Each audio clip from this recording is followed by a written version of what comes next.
So guys, हम लोगों ने आयनाइजेशन एंथैल्पी डिटेल में डिस्कस कर लिया था and trends in ionisation enthalpy हम लोगों को आज की सेशन में डिस्कस करने थे. सो ट्रेंड्स और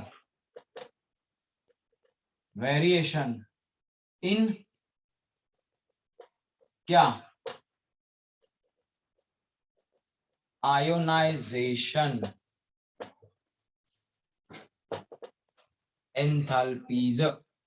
ट्रेंड्स और variation in ionisation enthalpies, this is what we are going to discuss. यही हम लोगों को डिस्कस करना है, ट्रेंड्स और variation in ionisation enthalpies.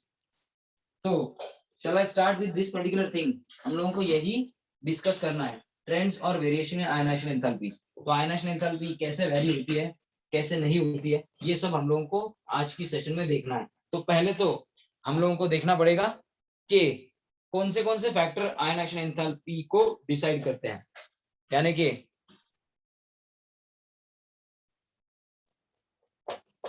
Factors on which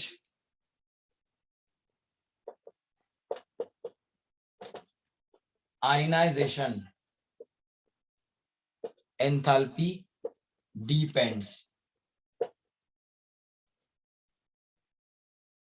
कौन से फैक्टर के ऊपर आयनाइजेशन एंथैल्पी डिपेंड होती है, ये हम लोगों को देखना है. तो वो फैक्टर तो ऑलमोस्ट सेम ही है. कौन से फैक्टर? वो 3-4 फैक्टर तो ऑलमोस्ट सेम ही है. 4 फैक्टर है. पहला फैक्टर बोल दूं मैं, कौन सा? Size of an atom. ये दूसरा फैक्टर है न्यूक्लियर चार्ज, या फिर you can say Z effective. तीसरा फैक्टर जो है वो है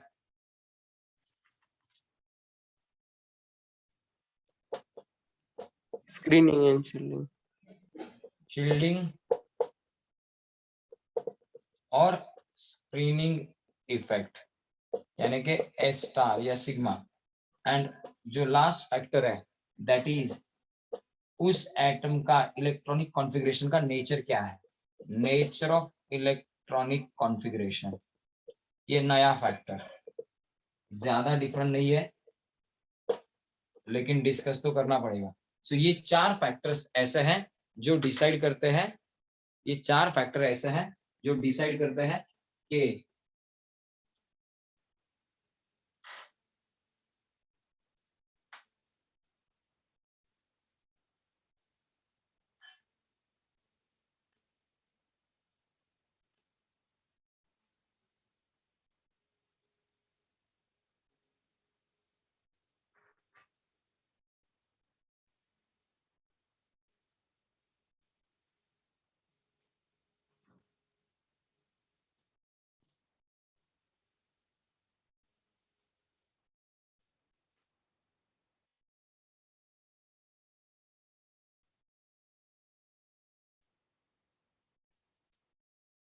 आयनाइजेशन एंथैल्पी बढ़ेगी कि कम होगी. ठीक है, तो साइज अगर ज्यादा हो एटम की तो आप मुझे बोल दो कि साइज अगर बड़ी है, एटम से आउटर मोस्ट शेल ज्यादा दूरी पे है, तो इलेक्ट्रॉन तो हम लोग कहां से निकालते हैं, इनर शेल में से निकालते हैं कि आउटर शेल में से? हम लोग इलेक्ट्रॉन इनर शेल में से निकालते हैं कि आउटर शेल में से? Sir outer shell. Outer shell अगर एटम बड़ा है तो आउटर शेल का एंड न्यूक्लियस का डिस्टेंस ज्यादा होगा या कम? कम होगा. जोर से बोलो. एटम बड़ा है तो आउटर शेल एंड न्यूक्लियस का डिस्टेंस कम होगा. अरे एटम बड़ा है भाई, ज्यादा होगा सर. तो डिस्टेंस ज्यादा होगा, मतलब उस इलेक्ट्रॉन के ऊपर न्यूक्लियस का अट्रैक्शन, उस इलेक्ट्रॉन के ऊपर जो बहुत दूरी पे है आउटर शेल का इलेक्ट्रॉन, उसके ऊपर न्यूक्लियस का अट्रैक्शन कम होगा या ज्यादा?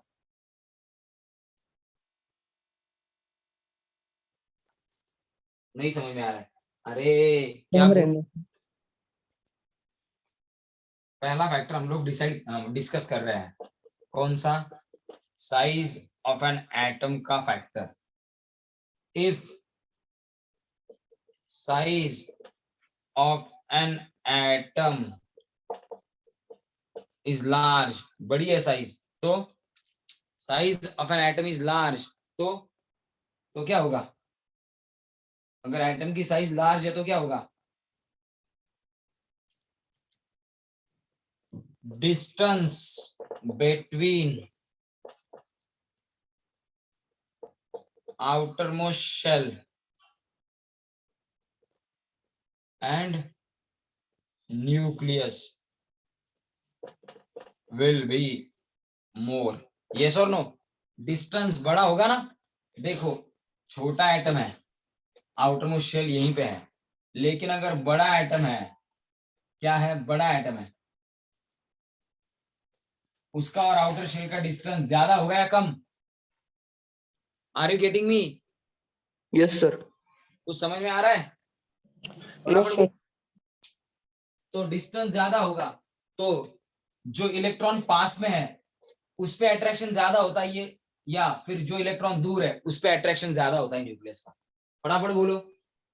सर पास वाले में।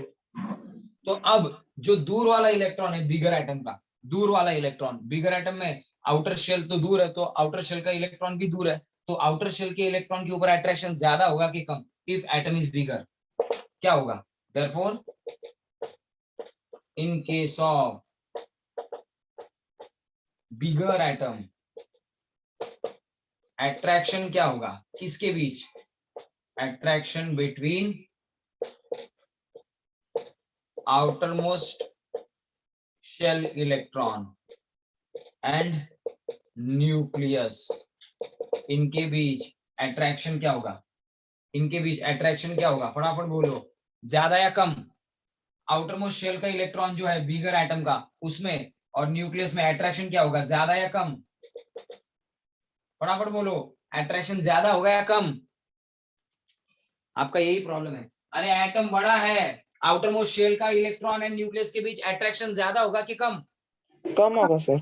अबे डिस्टेंस ज्यादा है तो अट्रैक्शन क्या होगा? सो गए क्या? कम होगा। बाकी सो गए लगता है. I am asking everyone should put their mic on and then come होगा। कम माइक होगा सर। सर बोल दो. माइक ऑन करो और आंसर बोल कम दो. होगा सर। हाँ, अट्रैक्शन बाकियों को समझ में आ रहा है? एटम बड़ा है, आउटर मोस्ट शेल बहुत दूरी पे है, तो आउटर मोस्ट शेल अगर बहुत दूरी पे है तो nucleus and outermost shell का जो इलेक्ट्रॉन है उनके बीच अट्रैक्शन ज्यादा होगा या कम? यही पूछा है. वही पटपट सांगत जा रे. वही श्रेयस, सानिका, शामवी, फटाफट बोलते जाओ. एक दो लोगों को कॉलेज है तो उनका ज्वाइन करना डिफिकल्ट है आज के सेशन में, तो वो लोग क्या करेंगे? कल ज्वाइन करेंगे.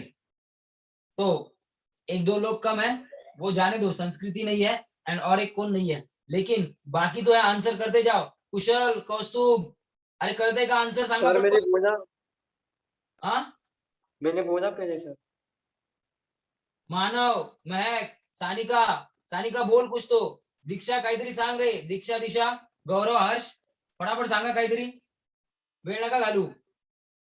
Outer sir most shell away from the nucleus. अगर आउटर मोस्ट शेल दूर है न्यूक्लियस से, तो वो जो इलेक्ट्रॉन है आउटर मोस्ट शेल का, उसके बीच एंड न्यूक्लियस के बीच अट्रैक्शन ज्यादा होगा कि कम? सर लेस अट्रैक्शन होगा। करण, कुछ बोल भाई. ओम काहीतरी सांग रे. सर लेस होगा. सानिका कुछ तो बोल. सानिका काहीच बोलत नाही. वैभवी काही सांगत नाही.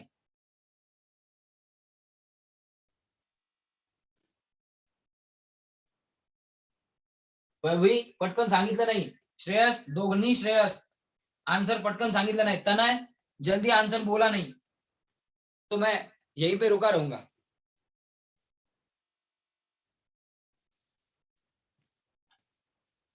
वापस एक बार क्वेश्चन रिपीट करता हूं. बिगर एटम में आउटर मोस्ट शेल अवे है फ्रॉम द न्यूक्लियस, तो डिस्टेंस ज्यादा है न्यूक्लियस एंड आउटर इलेक्ट्रॉन के बीच में, तो डिस्टेंस अगर ज्यादा है तो अट्रैक्शन उनके बीच क्या होगा? वह भी फटाफट सांग. वह भी तनय फटाफट सांगा. स्वराज रडू नको. बाकी गाइस फटाफट बोल दो. श्रेयस उपाध्याय फटाफट सांग.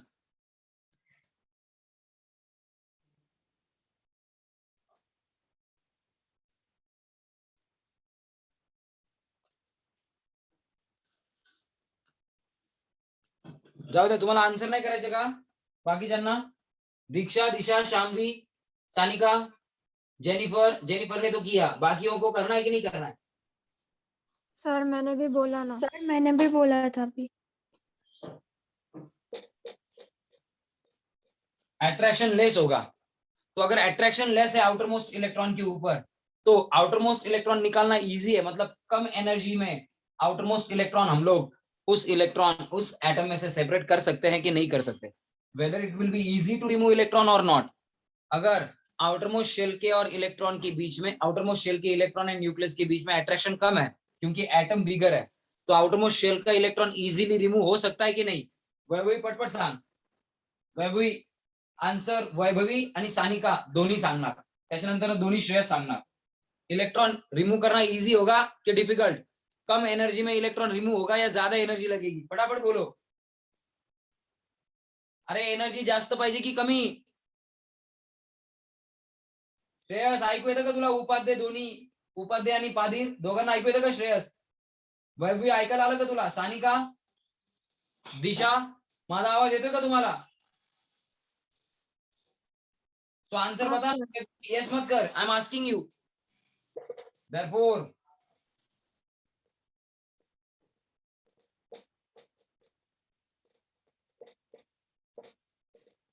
एनर्जी ज्यादा लगेगी या कम?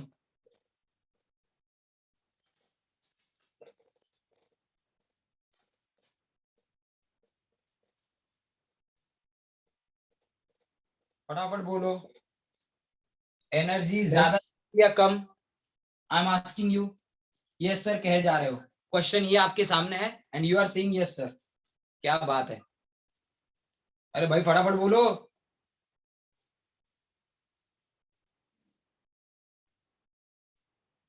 सानिका सांग रे answer. Sanika, I am asking you. Simple question है आता.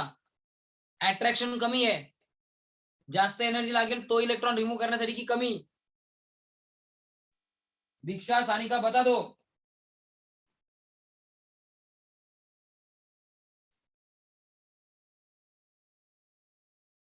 अरे अट्रैक्शन कम है भाई, कुछ भी बोले जा रहे हो. अट्रैक्शन कम है, इलेक्ट्रॉन दूरी पे है, तो अट्रैक्शन ब्रेक करने के लिए क्या ज्यादा एनर्जी लगेगी क्या? It will be easy to remove electron. तो एनर्जी ज्यादा लगेगी कि कम? लेस एनर्जी लगेगी. लेस एनर्जी लगेगी मतलब therefore ionisation enthalpy is low और लेस. किसके लिए? किसके लिए? बिगर एटम के केस में. चलो समझ में आ गया सबको? कर लो स्क्रीनशॉट. हाँ कर लो स्क्रीनशॉट, कर लो स्क्रीनशॉट. वह भी करेक्ट है, लेस ही एनर्जी लगेगी. कर लो स्क्रीनशॉट. समझ में आ गया सबको? Did you get this? ये समझा सबको कि लेस एनर्जी क्यों लगेगी? यस सर तो साइज एटम की क्या हो, बिगर हो, तो आयनाइजेशन एंथैल्पी क्या होती है? कम. यानी कि size of atom and ionisation enthalpy एक दूसरे से इनवर्सली रिलेटेड है. एक दूसरे से इनवर्सली. अगर साइज ऑफ एटम छोटी हो तो न्यूक्लियस एंड इलेक्ट्रॉन के बीच अट्रैक्शन बहुत ज्यादा होता है. तो ऐसे छोटे एटम में से आउटर इलेक्ट्रॉन भी रिमूव करना हो तो भी ज्यादा एनर्जी देनी पड़ेगी. यानी कि आयनाइजेशन एंथैल्पी छोटे एटम के लिए ज्यादा होगी, लेकिन बिगर एटम के लिए आयनाइजेशन एंथैल्पी कम होगी. यानी कि लेस एनर्जी देके आउटर इलेक्ट्रॉन रिमूव किया जा सकता है अगर एटम क्या हो, बिगर हो. तो हैव यू गॉट दिस? चलो स्क्रीनशॉट कर लो. इस पर्टिकुलर फैक्ट का स्क्रीनशॉट कर लो. चलो डन सर हो गया स्क्रीनशॉट?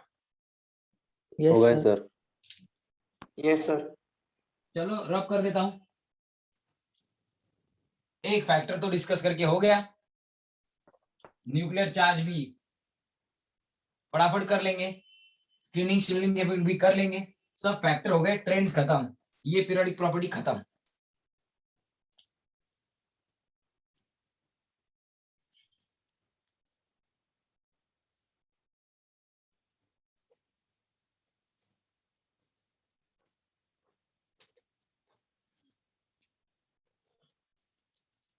तो चलो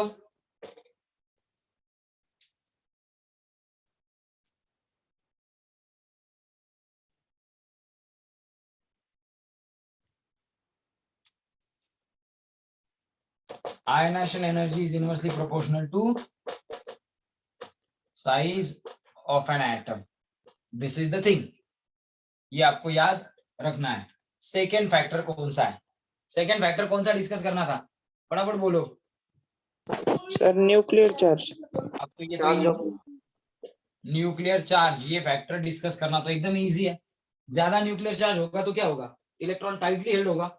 एंड इलेक्ट्रॉन अगर स्ट्रांगली अट्रैक्टेड होगा, न्यूक्लियर चार्ज ज्यादा, इलेक्ट्रॉन स्ट्रांगली अट्रैक्टेड, तो उस इलेक्ट्रॉन को रिमूव करने के लिए, जो स्ट्रांगली अट्रैक्टेड है न्यूक्लियस की तरफ, उस इलेक्ट्रॉन को रिमूव करने के लिए ज्यादा एनर्जी डालनी पड़ेगी, तब जाके इलेक्ट्रॉन रिमूव हो सकता है. सो न्यूक्लियर चार्ज का तो डायरेक्ट रिलेशन होगा. तो लिख देता हूं मैं, ग्रेटर द न्यूक्लियर चार्ज, अगर न्यूक्लियर चार्ज ग्रेटर है तो अट्रैक्शन क्या होगा? More will be the attraction between nucleus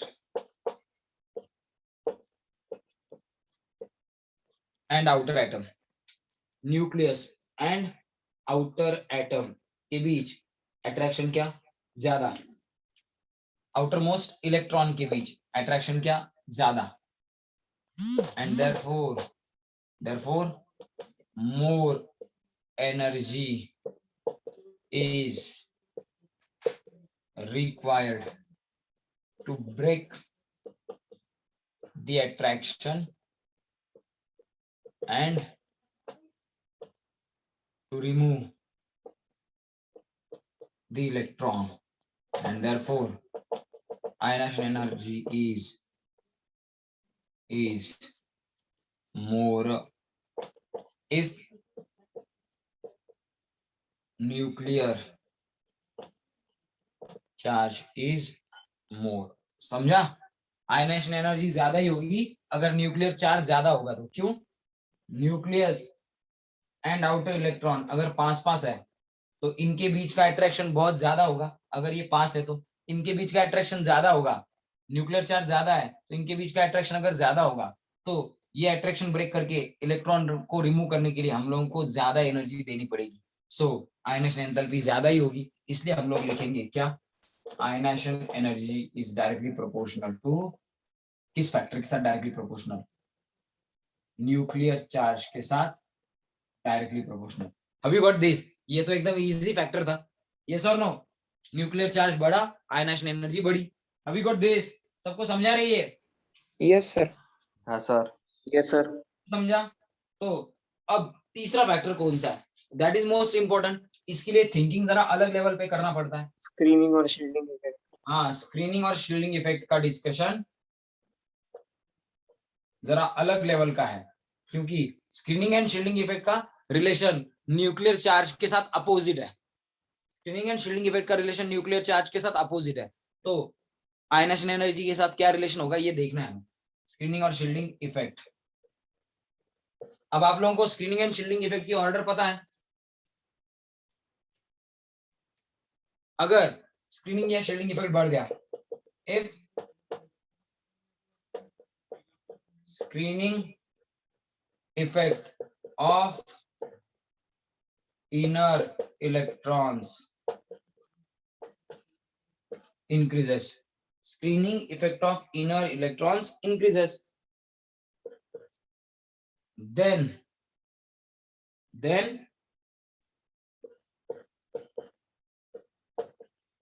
nuclear charge क्या होगा? अगर स्क्रीनिंग इफेक्ट बढ़ गया, इनर इलेक्ट्रॉन का स्क्रीनिंग इफेक्ट बढ़ गया, तो वो इनर इलेक्ट्रॉन न्यूक्लियर चार्ज से किसको प्रोटेक्ट करेंगे? न्यूक्लियर चार्ज से आउटर इलेक्ट्रॉन को प्रोटेक्ट करेंगे ना. यस और नो? देखो, इनर इलेक्ट्रॉन बहुत ज्यादा हो गए इधर, ये आउटर शेल है, लेकिन यहाँ पे क्या है? बहुत ज्यादा इलेक्ट्रॉन्स है. तो ये क्या करेंगे? न्यूक्लियर चार्ज को स्क्रीन करेंगे और न्यूक्लियर चार्ज यहाँ पे पहुंचने वाला कम हो जाएगा. यस और नो? बाहर तक ये इलेक्ट्रॉन जो है ना इनर शेल के, किसको? न्यूक्लियर चार्ज को बाहर के इलेक्ट्रॉन तक पहुंचने ही नहीं देंगे, क्योंकि इनका शील्डिंग इफेक्ट और स्क्रीनिंग इफेक्ट अगर ज्यादा है, किनका? इनर इलेक्ट्रॉन का. तो वो क्या करेंगे? इनर इलेक्ट्रॉन न्यूक्लियर चार्ज तक, आउटर इलेक्ट्रॉन तक न्यूक्लियर चार्ज को पहुंचने नहीं देंगे. यानी कि स्क्रीनिंग इफेक्ट अगर ज्यादा होता है तो बाहर की शेल पे एक्ट होने वाला न्यूक्लियर चार्ज कम हो जाता है। यस और नो? समझ में आया? समझ में आया? Screening Yes, effect sir. ज्यादा, nuclear charge on outer shell, जिसे हम लोग कहते हैं Z effective is less. Yes और नो? जेड इफेक्टिव क्या होगा? इफेक्टिव न्यूक्लियर चार्ज क्या होगा? कम। इफेक्टिव न्यूक्लियर चार्ज क्या होगा? कम। देयरफॉर इलेक्ट्रॉन, कौन से? Outer electron, outer electron is less tightly held. Outer electron तो लेस टाइटली हेल्ड होगा and therefore less energy will be required. Outer electron less tightly held होगा मतलब क्या? लेस अट्रैक्शन होगा, क्योंकि न्यूक्लियर चार्ज कम act हो रहा है आउटर शेल के ऊपर, तो अट्रैक्शन लेस, इसका मतलब outer electron is less tightly held by nucleus and therefore less energy is required to remove, less energy is required to remove that electron and therefore less energy चाहिए, less energy will be required to remove that electron। इसका मतलब क्या है? therefore ionization energy क्या हो गई? Decrease. Yes और no? समझ में आ गया? इन तीनों पॉइंट्स में आयनाइजेशन एंथैल्पी का एंड स्क्रीनिंग इफेक्ट का क्या रिलेशन है? समझ में आ गया? स्क्रीनिंग इफेक्ट बढ़ा, न्यूक्लियर चार्ज घटा। स्क्रीनिंग इफेक्ट बढ़ा, न्यूक्लियर चार्ज घटा। अगर न्यूक्लियर चार्ज घट गया तो आयनाइजेशन एंथैल्पी भी डिक्रीज ही होगी। Have you got this? समझा सबको? Yes, sir. Yes, sir. Have you got this? सबको समझ में आ रही है? Yes, sir. Yes, चलो sir. स्क्रीनशॉट करो, चलो स्क्रीनशॉट करो फटाफट। ये समझ में आ गया हो तो स्क्रीनशॉट कर लो। Done, sir. सबका हो गया? Yes, sir. रब कर दूं? ये हो गया हो तो Yes, sir. कर दूं?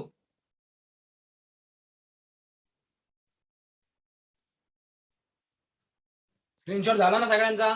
तिन्ही फॅक्टर कळले ना? रब करतो मग, ठीक है? ये फैक्टर एक बार आपके समझ में आ गए तो आप लोग ट्रेंड या वेरिएशन इन आयनाइजेशन एंथैल्पी फटाफट बता सकते हो, ठीक है?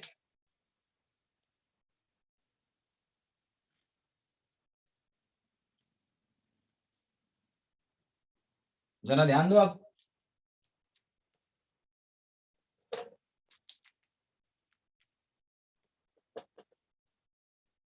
क्या? therefore ionization energy is proportional to क्या? या इनवर्सली प्रोपोर्शनल टू क्या?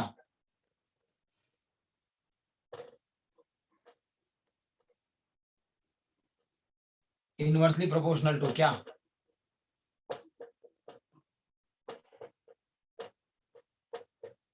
Screening effect.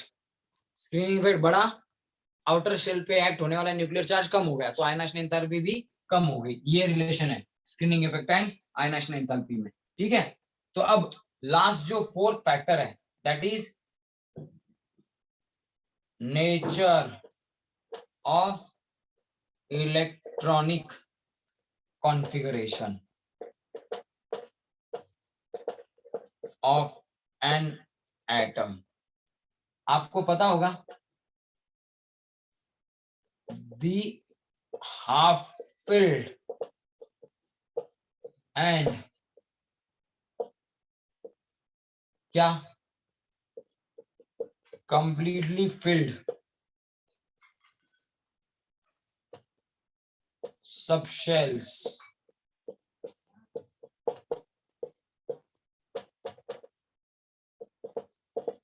have extra stability. For example, p3 configuration हो। p3 कॉन्फ़िगरेशन मतलब क्या? p ऑर्बिटल में एक एक इलेक्ट्रॉन, या फिर p6 हो। p6 मतलब क्या? p ऑर्बिटल्स में हर एक p ऑर्बिटल में इलेक्ट्रॉन पेयर।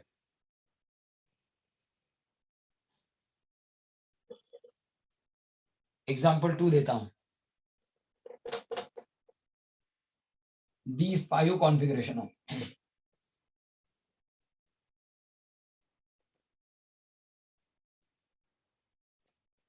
ऐसे एक एक अनपेड इलेक्ट्रॉन हो, या फिर D10 हो, D10 मतलब कंप्लीटली फुल।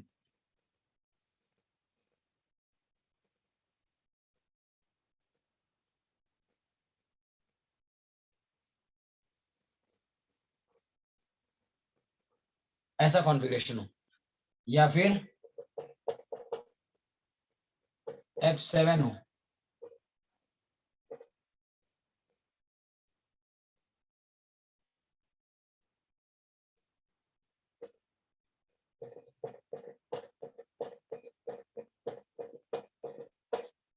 या फिर F14 हो,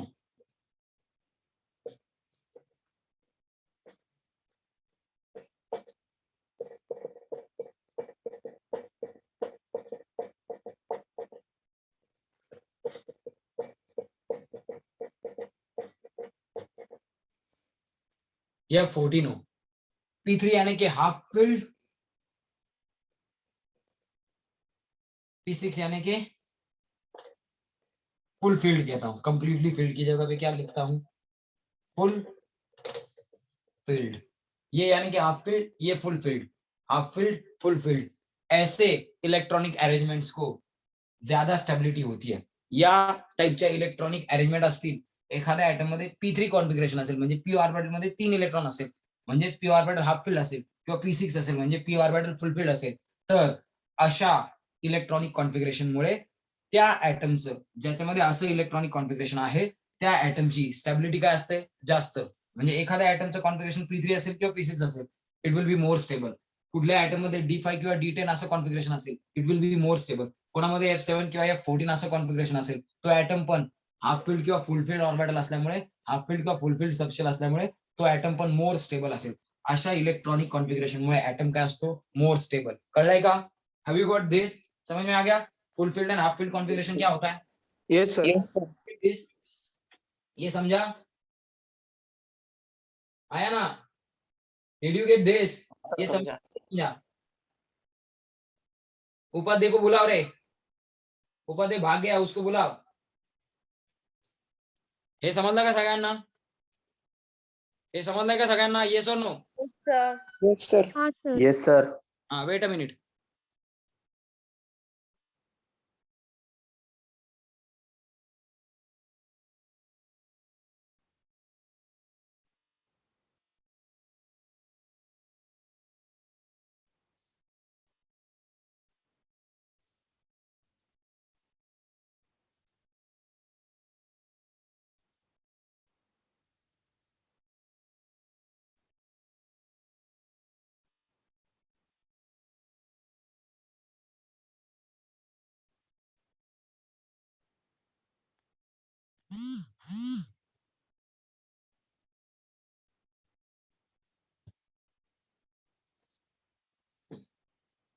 गाइस, वी गॉट दिस? ये समझ में आ गया हो तो एक सेंटेंस में नीचे लिख देता हूं। If atoms of particular element have such a electronic arrangements in their subshell, in their outer shell कहता हूं, then in their outer shell, then क्या? then क्या? फटाफट बोलो। then क्या? फटाफट बोलो। then क्या बोलो? then They are stable. they have extra stability and therefore उनमें से इलेक्ट्रॉन रिमूव करना, रिमूवल ऑफ इलेक्ट्रॉन, ऐसे इलेक्ट्रॉनिक कॉन्फ़िगरेशन को तोड़ के, यानी कि स्टेबिलिटी तोड़ के इलेक्ट्रॉन को रिमूव करना डिफिकल्ट होता है। Removal of electron from such a configuration वाले एटम, सच अ कॉन्फ़िगरेशन कहता हूं, इज क्या? Difficult, is difficult. Removal of atom from such a configuration is difficult. Therefore, I क्या होती है? More. ऐसे केसेस में आयनाइजेशन एंथैल्पी क्या होती है? More. Have you got this? समझ में आ गया सबको? समझ में आ गया सबको? ये समझ में आया सबको? Yes sir. तो चलो इस पार्ट का स्क्रीनशॉट कर लो, इस पार्ट का स्क्रीनशॉट कर लो। तो आपको ये भी देखना होगा कि किसी एटम में आउटर शेल का कॉन्फ़िगरेशन ऐसा तो नहीं है, हाफ फील्ड या फुल फील्ड सबशेल तो नहीं है। अगर हाफ फील्ड या फुल फील्ड सबशेल हो किसी एटम में तो उसमें से इलेक्ट्रॉन रिमूव करने के लिए एक्सेप्शनली ज्यादा एनर्जी भी लग सकती है। एक्सपेक्टेड होगा कि कम एनर्जी लगे, लेकिन ज्यादा एनर्जी भी लग सकती है। तो आपको ये देखना पड़ता है, ये देखना पड़ता है कि इलेक्ट्रॉनिक कॉन्फ़िगरेशन भी क्या है। ये देखने के बाद ही प्रॉपर आप आयनाइजेशन एंथैल्पी के बारे में बात कर सकते हो। तो जिनमें ऐसा इलेक्ट्रॉनिक कॉन्फ़िगरेशन है वो बड़े होते हुए भी, उन एटम की साइज बड़े होते हुए भी उनके लिए आयनाइजेशन एंथैल्पी ज्यादा लग सकती है। ठीक है, तो इसको, इस फैक्टर को भी आपको अप्लाई करके फिर ionisation enthalpy left to right, top to bottom, in a group, in a period क्या होगी ये डिसाइड करना पड़ेगा। सो ये फैक्टर भी इंपॉर्टेंट है, ऐसा मेरा कहना है। तो चलो चलो फटाफट स्क्रीनशॉट कर लो, फटाफट स्क्रीनशॉट कर लो। अब 4 फैक्टर पता चल गए तो ट्रेंड्स देखेंगे। चलो कर लो screenshot. Done, sir. Done sir. हो गया? रफ कर देता हूँ, चलो रफ कर देता हूँ। सबका हो गया ना? सबको समझ में आ गया ना ये कि ऐसे इलेक्ट्रॉनिक कॉन्फ़िगरेशन हो तो एटम ज्यादा स्टेबल होता है, तो उसमें से इलेक्ट्रॉन रिमूव करना डिफिकल्ट है, तो मोर एनर्जी लगेगी। Have you got this? सबको समझा ना? कुशल, करण, तनय, कौस्तुभ, जेनिफर, Yes, sir. हाँ सर Yes, समझा। दोनों श्रेयस, मानव, महक, Yes, sir. मानव, महक, Yes, sir. Yes sir. समझ में आ गया ना सबको? आदित्य, आर्य, यस अथर्व, सर। दीक्षा, दिशा, समझ में आ गया ना? रब कर देता हूं अभी। Yes sir. Yes sir.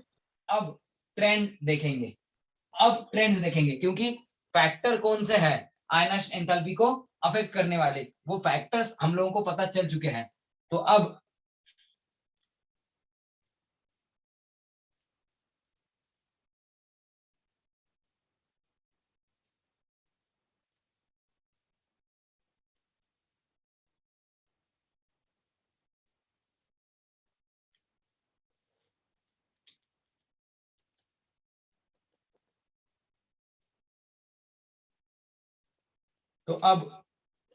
Trend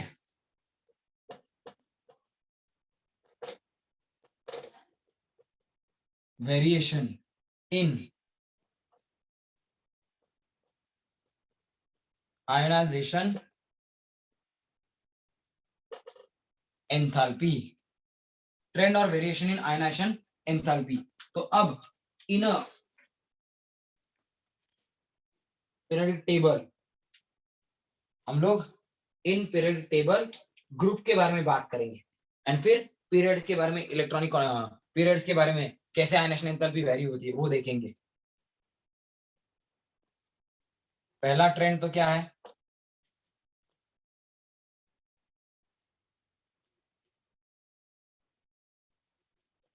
general trend बताता हूं, जनरल ट्रेंड जो मैं बताने जा रहा हूं हैज सम एक्सेप्शन, लेकिन कुछ एक्सेप्शन छोड़ के ट्रेंड क्या है ये बताने जा रहा हूं। इन जनरल आयनाइजेशन एनर्जी, या फिर IE1 के बारे में कहता हूं। फर्स्ट आयोनाइजेशन एनर्जी क्या होती है? Increases from left, first ionisation energy increases from left to right in a periodic table. Left to right in a periodic table म्हणजे in a period, in a period left to right ionization enthalpy वाढते असं दिसतं first ionization enthalpy, and in a group from top to bottom ionization energy 1 म्हणजे आयनाशन enthalpy 1 decreases असं दिसतं. काही exceptions आहेत, there are some exceptions, लेकिन उन एक्सेप्शन को छोड़ के जनरली ये दिखता है कि first ionization enthalpy left right in a period increase होगी, top to bottom in a group decrease होगी. ये जनरल ट्रेंड है, ये जनरल ट्रेंड है. अब ऐसे ट्रेंड यानी कि इन अ पीरियड है इन अ ग्रुप डिटेल में डिस्कस करना है हम लोगों को कि बढ़ती है तो क्यों बढ़ती है, एंड पर्टिकुलर एग्जांपल लेके हम लोगों को देखना है कि ग्रुप में आयनाशन एंथैल्पी अगर कम होती है तो क्यों होती है, left right in a period ionization enthalpy बढ़ती है तो क्यों बढ़ती है. तो ये जनरल ट्रेंड है. जनरल ट्रेंड समझ में आ गया. परत एकदा सांगतो मराठीतनं. आयनाशन एंथैल्पी 1 म्हणजे फर्स्ट आयनाशन एंथैल्पी म्हणजे पहिला इलेक्ट्रॉन रिमूव्ह करण्यासाठी लागणारी एनर्जी. जर लेफ्ट टू राइट बघितलं पिरियोडिक टेबल मध्ये तर पहिला इलेक्ट्रॉन रिमूव्ह करण्यासाठी लागणारी एनर्जी म्हणजे फर्स्ट आयनाशन एनर्जी किंवा first ionization enthalpy left to right वाढत जाते असं दिसतं. आणि इन अ पिरियड म्हणजे टॉप टू बॉटम आपण आलो, कुठल्याही एका व्हर्टिकल कॉलम मध्ये वरपासून खालपर्यंत आपण आलो, टॉप टू बॉटम आलो तर इन अ ग्रुप आयनाशन एंथैल्पी कमी कमी झालेली दिसते. हे दोन जनरल ट्रेंड्स आहेत, in a period and in a group. Ionization energy first चे म्हणजे पहिला इलेक्ट्रॉन रिमूव्ह करण्यासाठी जी एनर्जी लागते ती एनर्जी इन अ पिरियड वाढते आणि इन अ ग्रुप डिक्रीज होते. हे दोन जनरल ट्रेंड आहेत. याच्यामध्ये काही एक्सेप्शन आहेत पण इन जनरल असंच होतं असं मला सांगायचंय. Have you got this? ये समझ में आ गया सबको? दो general Yes sir. Yes sir. हाँ, दो जनरल ट्रेंड समझ में आ गए. तो अब हम लोगों को देखना है कि in a group top to bottom ionization enthalpy कम ही होती है तो क्यों होती है, first ionization enthalpy, and in a period from left to right ionization enthalpy बढ़ती है तो क्यों बढ़ती है. तो चलो पहले कौन सा trend, in a group. Easy है इसलिए इन अ ग्रुप पहले ले लेते हैं. तो इन अ ग्रुप जैसे जैसे हम लोग क्या करेंगे,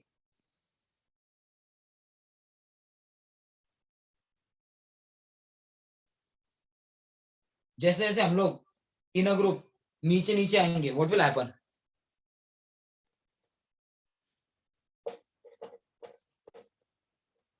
as we move down the group कौन सा फैक्टर बढ़ेगा, एटॉमिक साइज बढ़ेगी कि कम होगी, बढ़ेगी सर. जोर से बोलो. एटॉमिक साइज इंक्रीज होती है ना, तो एटॉमिक साइज अगर इंक्रीज होगी, एटॉमिक साइज अगर इंक्रीज होगी तो क्या होगा, atomic size increases, hence distance of क्या, nucleus from outer shell. Distance of nucleus from outer shell क्या होगा, distance of nucleus from outer shell क्या होगा,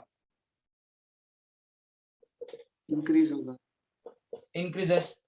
Therefore attraction between outer electron and nucleus क्या होगा, डिस्टेंस बढ़ गया, attraction Attraction decrease. outer electron and nucleus क्या होगा, attraction कम होगा ना, and therefore ionization energy 1 decreases. मतलब less energy is required. Less energy is required down the group. किसके लिए, टू रिमूव इलेक्ट्रॉन. समझ में आ गया ट्रेंड, ट्रेंड समझा सबको, आया ना guys, did you get this trend, आया ना, फटाफट बोलो, ये ट्रेंड समझ में आ गया सबको. Sir समझा. आई एम आस्किंग एवरीवन, ट्रेंड समझा सबको. Yes sir. तो एक्चुअली नीचे नीचे आने से attraction between outer electron and nucleus decrease होता है. मतलब क्या होता है, जेड इफेक्टिव डिक्रीज होता है.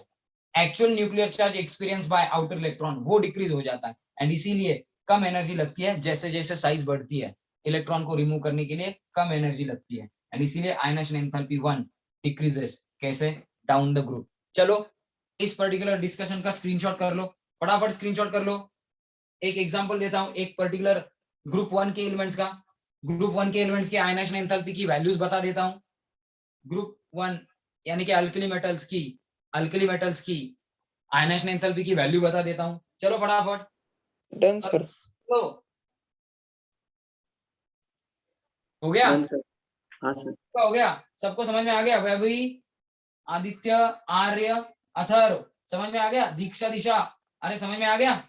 Yes sir. यस हाँ, सर. बन रहे. कौस्तुभ, हर्ष, यस सर. मस्ती, कौस्तुभ, हर्ष, स्वस्तिक, कुछ समझा? यस सर, समझा। आया ना? अगर ये समझ में आ गया है तो ये रब कर दूं? Yes sir. Yes sir. तो अब एग्जाम्पल लेते हैं। तो पीरियड में तो किसी भी पीरियड में जाओगे, सॉरी किसी भी ग्रुप में जाओगे, फर्स्ट ग्रुप यानी कि अल्कली मेटल का ग्रुप, सेकंड ग्रुप यानी कि अल्कलाइन अर्थ मेटल का ग्रुप, 13 ग्रुप यानी कि बोरॉन या एल्यूमिनियम का ग्रुप, 14 ग्रुप यानी कि कार्बन का ग्रुप, 15 ग्रुप यानी कि नाइट्रोजन का ग्रुप, किसी भी ग्रुप में डाउन द ग्रुप आओगे आपको दिखेगा कि आयनाइजेशन एंथैल्पी डिक्रीज ही होती है। तो देखो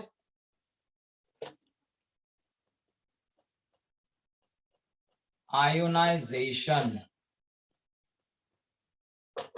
enthalpies of group 1 alkali metal, group 1 alkali metal की आयनाइजेशन एंथैल्पीज।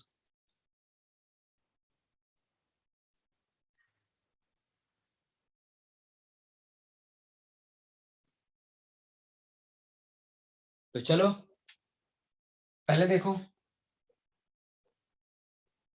एलिमेंट ऑफ ग्रुप 1 यानी कि अल्कली मेटल कौन सा है, एंड उसकी आयनाइजेशन एंथैल्पी 1 किसमें, किलो जूल पर मोल में, किलो जूल पर मोल ऐसे भी लिखा जा सकता है। तो पहला मेंबर कौन है, लिथियम है ना, क्योंकि हाइड्रोजन तो मेटल नहीं है एंड हाइड्रोजन बेसिकली ग्रुप 1 का मेंबर नहीं है। हाइड्रोजन की कुछ प्रॉपर्टीज ग्रुप 1 जैसी, कुछ प्रॉपर्टीज हाइड्रोजन जैसी होती है, इसलिए उसको बीच में ही रखा जाता है। तो हाइड्रोजन नहीं लेना है, lithium, sodium, potassium, rubidium, caesium, यहां तक ही लेंगे। आप कहोगे फ्रांसियम क्यों नहीं लिया, फ्रांसियम क्यों नहीं लिया ट्रेन में, आप कहोगे कि लास्ट वाला फ्रांसियम जो होता है वो क्यों नहीं लिया, क्योंकि ये क्या होता है, रेडियो एक्टिव है, इसलिए इसको नहीं लिया जाता, या इसका वैल्यू आयनाइजेशन एंथैल्पी का जनरली कंसीडर नहीं किया जाता, मेजर किया जाता है लेकिन आपको बताया नहीं जाता। क्यों? क्योंकि रेडियो एक्टिव है, ज्यादा हैंडल नहीं किया जाता। ठीक है, तो लिथियम का कितना है, 520 kilo joule is the value पर मोल, किसकी, लिथियम के फर्स्ट आयनाइजेशन एनर्जी की। अब लिथियम से बड़ा कौन है, सोडियम बड़ा ही है ना, साइज सोडियम की बड़ी है कि लिथियम की, फटाफट बोलो, साइज किसकी बड़ी है इन दोनों में? सर सोडियम की। तो आयनाइजेशन एंथैल्पी जो लिथियम की है उससे किसकी कम होनी चाहिए, सोडियम की। की। वो सोडियम की 496 ही है, 496 किलो जूल पर मोल। उसके नीचे आओगे, सोडियम से और बड़ा कौन है, पोटेशियम। जैसे साइज बढ़ेगी आउटर शेल का डिस्टेंस बढ़ेगा, तो न्यूक्लियस एंड आउटर इलेक्ट्रॉन के बीच का अट्रैक्शन धीरे धीरे कम होता जा रहा है साइज बढ़ने के कारण। तो पोटेशियम में साइज बड़ी है and outer electron is less strongly pulled by nucleus than that of sodium. Sodium से पोटेशियम में क्या डिफरेंस है, सोडियम में आउटर इलेक्ट्रॉन के ऊपर जितना चार्ज है उसका कम, उससे कम चार्ज पोटेशियम में, पोटेशियम के आउटर इलेक्ट्रॉन के ऊपर है। तो सोडियम में 3s वाला इलेक्ट्रॉन आउटर इलेक्ट्रॉन है, पोटेशियम में 4s वाला इलेक्ट्रॉन आउटर इलेक्ट्रॉन है। तो 3s वाला एक इलेक्ट्रॉन निकालना सोडियम का इजी है, और उससे भी इजी है 4s वाला इलेक्ट्रॉन निकालना पोटेशियम का, क्योंकि वो तो और दूर है। तो आउटर इलेक्ट्रॉन दोनों में से किसका निकालना और इजी है, पोटेशियम का। तो इसकी आयनाइजेशन एंथैल्पी और भी कम होनी चाहिए, और वो कम है, 496 सोडियम की है तो पोटेशियम की 419 किलो जूल पर मोल है। उससे रुबिडियम बड़ा है तो रुबिडियम की आयनाइजेशन एंथैल्पी तो और कम हो गई, एंड रुबिडियम से सीजियम बड़ा है तो सीजियम की आयनाइजेशन एंथैल्पी और कम हो गई। तो सबसे कम आयनाइजेशन एंथैल्पी किसकी है, सीजियम की, क्योंकि सीजियम सबसे बड़ा है। तो इससे आप लोग मुझे बताओ सबसे ज्यादा मेटलिक कैरेक्टर किसका है, और सबसे ज्यादा इजीली पॉजिटिव चार्ज कौन, पॉजिटिवली चार्ज आयन कौन फॉर्म कर सकता है इन में से, इन पांचों में से सबसे कम आयनाइजेशन एंथैल्पी किसकी है, ये आपको दिख रहा है। तो मुझे बताओ इन पांचों में से सबसे ज्यादा मेटलिक कौन है, एंड सबसे ज्यादा जल्दी एंड इजीली पॉजिटिव आयन कौन फॉर्म कर सकता है इलेक्ट्रॉन देके, फटाफट बोलो। सर सीजियम सबसे इजीली सीजियम सर। तो ये can lose electron easily, therefore can form cesium plus ion easily, therefore क्या, it is more metallic, तो सीजियम ऐसा है कि जो सबसे ज्यादा मेटेलिक कैरेक्टर वाला एलिमेंट है। सीजियम जितना मेटेलिक कैरेक्टर किसी में नहीं है पीरियोडिक टेबल। सीजियम जितना मेटेलिक कैरेक्टर किसी में नहीं है। और सीजियम अगर मेटेलिक है और सीजियम प्लस आयन जल्दी से फॉर्म करता है, तो मुझे ये बता सकते हो क्या कि सीजियम के किस टाइप के कंपाउंड बनेंगे? सीजियम इलेक्ट्रॉन देके सीजियम प्लस आयन फॉर्म कर रहा है ना, तो मुझे ये बता दो कि सीजियम कोवैलेंट कंपाउंड बनाएगा, कोवैलेंट बॉन्ड बना के दूसरे किसी के साथ जुड़ जाएगा, या आयनिक बॉन्ड बनाएगा? फटाफट बोलो। Caesium sir ionic bond. Sir ionic bond.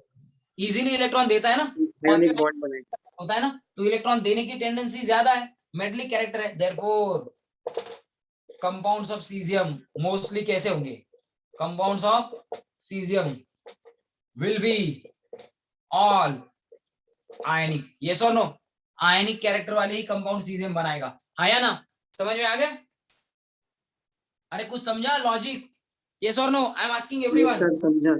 जो हाँ, इजीली सर। देगा कौन? Caesium.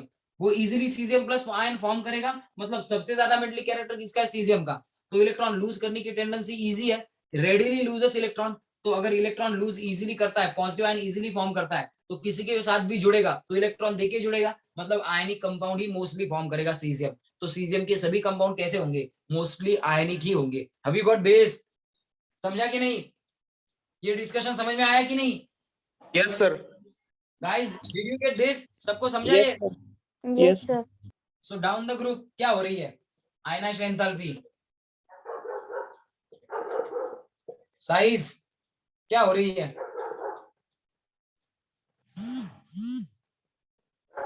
Size increase, therefore ionisation enthalpy क्या?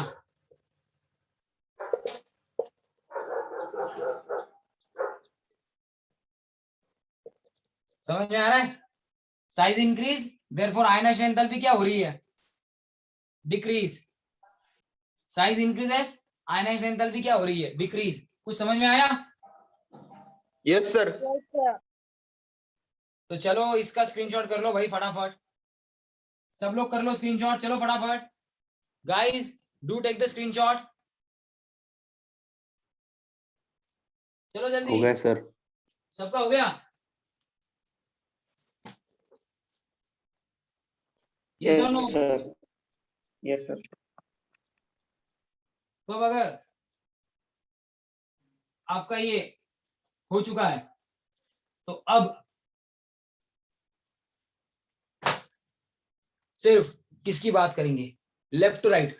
तो अगर आपको ये पता चल गया है कि किसी भी ग्रुप में नीचे नीचे आओ, साइज बढ़ती है, आउटरमोस्ट शेल एंड न्यूक्लियस के बीच का डिस्टेंस बढ़ता है, डिस्टेंस बढ़ने के कारण अट्रैक्शन कम हो गया, आउटर शेल के ऊपर न्यूक्लियर चार्ज कम हो गया, तो इलेक्ट्रॉन रिमूव करना इजी है, इसलिए ionisation enthalpy down the group बढ़ती है। लेकिन इन अ पीरियड क्या होता है? अगर पीरियड में जाओ, अब ये ट्रेंड खत्म हो गया हमारा, अब हम लोग पीरियड के बारे में बात कर रहे हैं, तो इन अ पीरियड क्या होगा? इन अ पीरियड क्या होगा? फटाफट बोलो। Left to right in a period size बढ़ेगी कि कम होगी? कम होगी सर। हाँ, साइज अगर कम होगी मतलब distance between outermost shell and electron कम होता जाएगा ना, लेफ्ट टू राइट। अगर distance between nucleus and outermost shell कम होता गया, न्यूक्लियर अट्रैक्शन छोटे छोटे एटम के न्यूक्लियस एंड आउटर इलेक्ट्रॉन के बीच बढ़ेगा कि कम होगा? Left right in a period size decreases, therefore outermost shell and nucleus are closer, therefore attraction between them is more. So left right attraction बढ़ेगा, size कम होते हुए अट्रैक्शन बढ़ेगा, size कम होने के कारण अट्रैक्शन बढ़ेगा left right in a period. अगर attraction बढ़ा तो इलेक्ट्रॉन रिमूव करना इजी होगा कि difficult? Difficult. Guys I am asking you, left to right in a period की बात कर रहे हैं हम लोग, in a period left to right size क्या होगी? डिक्रीजेस। साइज अगर डिक्रीज हो गई तो न्यूक्लियस एंड इलेक्ट्रॉन के बीच का क्या बढ़ेगा? अट्रैक्शन बढ़ेगा, तो इलेक्ट्रॉन करना क्या हो जाएगा? Difficult. More and more energy we have to put in, and ज्यादा एनर्जी अगर हम लोगों को देनी पड़ी तो आयनाइजेशन एंथैल्पी बढ़ेगी कि कम होगी? फटाफट बोलो। आयनाइजेशन एंथैल्पी विल इंक्रीज और डिक्रीज? इंक्रीज। तो इन अ पीरियड क्या होता है? Left to right. अगर हम लोग in a period left to right जाए तो साइज डिक्रीज होती है, साइज डिक्रीज होगी तो आयनाइजेशन एंथैल्पी बढ़ेगी। क्यों? क्योंकि साइज डिक्रीज होने से न्यूक्लियस एंड आउटर इलेक्ट्रॉन के बीच में अट्रैक्शन बढ़ता है, effective nuclear charge experienced bye outer electron. Outer electron जो इफेक्टिव न्यूक्लियर चार्ज एक्सपीरियंस करता है वो बढ़ता है, एंड इसीलिए ज्यादा एनर्जी देने के बाद ही इलेक्ट्रॉन एंड न्यूक्लियस सेपरेट होंगे, and therefore ionisation enthalpy increases. Have you got this? समझ में आ गया? जेनिफर करेक्ट है, ये समझ में आ गया सबको? Yes, sir. यही ट्रेंड जो है वो कल मैं लिख के दूंगा, कौन सा, इन अ पीरियड क्या होता है आयनाइजेशन एंथैल्पी को, और फिर एक्सेप्शन स्टडी करेंगे आयनाइजेशन एंथैल्पी के कुछ, एंड देन कौन सा trend, then electron gain enthalpy के बारे में थोड़ा सा डिस्कशन करेंगे। इलेक्ट्रॉन गेन एंथैल्पी हो गया तो परसों के दिन इलेक्ट्रोनेगेटिविटी होगा शायद, और हम लोगों का ये डिस्कशन यानी कि ये lesson from the point of view of NCERT and boards खत्म हो जाएगा। जेई के लिए सिर्फ आपको स्क्रीनिंग इफेक्ट कैसे कैलकुलेट करना है वो बताना है जेई वालों के लिए, तो ये हमारा खत्म हो रहा है सैटरडे को। तो आज मुझे बोल दो कि आप लोगों में से कितने लोग एक्चुअली टेस्ट देने के लिए संडे के दिन आ सकते हो, ऑफलाइन टेस्ट देने के लिए कितने लोग आ सकते हो, ये आप लोग मुझे मैसेज करके बता दो। आई एम रेडी, ऐसा सर मैं आ सकता हूँ, ऐसा बता दो। और दूसरी एंड लास्ट इंपॉर्टेंट नोटिस कि भाई जिन लोगों ने एक ही इंस्टॉलमेंट भरी है ना मई में या जून में या जुलाई में, तो उन लोगों को सेकेंड इंस्टॉलमेंट 2-3 दिन में भरनी पड़ेगी। दैट्स इट, ठीक है? चलो बाय एवरीवन, चलो बोलो। वो कल से मेरा कॉलेज स्टार्ट है तो मुझे ये टाइमिंग नहीं जमेगा। कैसे नहीं जमेगा? तेरा कॉलेज कितने बजे भाई? मुझे यहाँ पे नहीं जाना पड़ता है, यहाँ से 8 बजे। कितने बजे तेरा कॉलेज होता है? 8:30। तो ठीक है ना, 8 बजे तक तो तू लेक्चर कर सकती है ना? बट यहाँ से दूर है ना मुझे।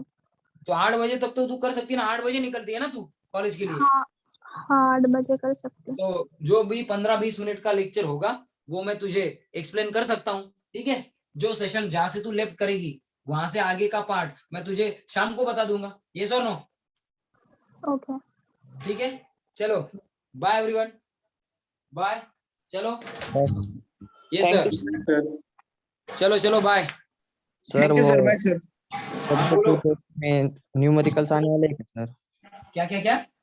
सब्जेक्टिव टेस्ट में न्यूमेरिकल्स आने वाले हैं क्या? सिर्फ थ्योरी क्वेश्चन ही होंगे? थ्योरी क्वेश्चंस होंगे, न्यूमेरिकल होंगे तो एकदम सिंपल न्यूमेरिकल होंगे, जैसे शीट में है। शीट में से जो सिंपल न्यूमेरिकल है वो न्यूमेरिकल्स होंगे, यानी कि एनर्जी कैलकुलेट करो, रेडियस कैलकुलेट करो, ऐसे एक कुछ सिंपल न्यूमेरिकल होंगे। थ्योरी मतलब ऑलमोस्ट थ्योरी बेसिक पेपर होगा, थोड़े से न्यूमेरिकल होंगे, ठीक है? और सर ऑफ मार्क्स की है ना सर? हाँ कितने? 25 मार्क्स की टेस्ट 25 मार्क की लेंगे क्योंकि 1 घंटे में उतना ही हो सकता है, ठीक है? 25 मार्क्स की लेंगे रे। चलो गाइस बाय, ग्रुप पे बोल दो मुझे। you, sir. Yes bye everyone.